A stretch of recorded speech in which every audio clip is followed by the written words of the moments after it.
they did in my surgery is that because all the skin that was damaged got infected because it took 2 days for me to reach to the hospital to do surgery. So it was all rotten. So they cooked all that flesh. It was like a kilo, like 2 pounds from each leg. I don't know how they did that they took off because it was rotten. So what they did is they grabbed my skin from under and my skin from up above, and they make a line and got it together. So I couldn't, my legs were like boards, couldn't move it.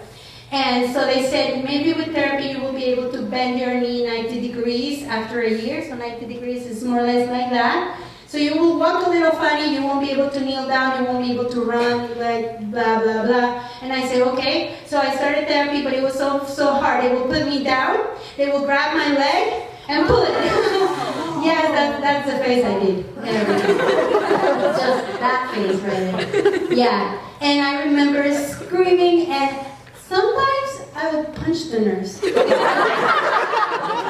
if I could reach, I would say, stop, stop! So she would have to move a little bit so I couldn't or be behind me because it was too much pain. So finally I said, I'm miserable. I go to class because they started doing therapies, the nurse at the project started doing it. I said, I'm so miserable. I go to class and I have my face all inflamed because I was crying so much for the therapy. That I go to my class, to my students, and they look at me like this, and I'm like, oh, I hate it.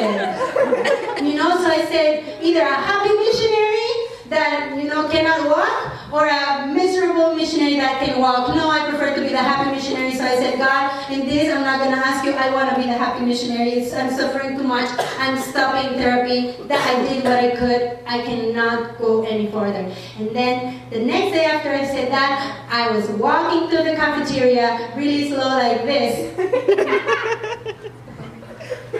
And then I tripped. There were too many rocks, and I tripped, and when I tripped, I went forward. And I hear a crack.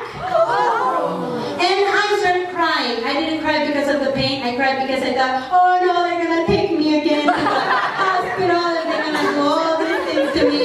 And so they carried me, one of the students, the boy students, carried me to my bed. I was very skinny at that time because of the accident and all that had happened. So he carried me to my bed, and then I prayed and I said, God, I don't want to go to the hospital again. I really want you to help me. And then there was a lady they called the crazy lady. It was one of the moms of the girls that came every once in a while and brought these terrible things that tasted horrible. It was natural things she did. And she's like, well, everybody needs to drink that for their immune system. And so they call it the crazy lady. And the crazy lady had come that day with clay before I had the accident. And she had a bunch of clay and wanted to find a person who could put the clay on. And guess what?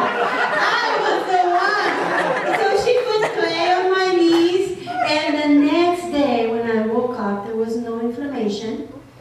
And I went to shower because it was so dry. And I realized there was no pain. And that day was the independence of Bolivia, and all the students were going to march. And I said, I'm going to march. I'm going to march. And then from that day on, my knees started to get like really flexible. And I started to do exercises. I was not doing therapy, but I was doing exercises until in only 2 months, I recover full flexibility in I can fold my legs completely like normal.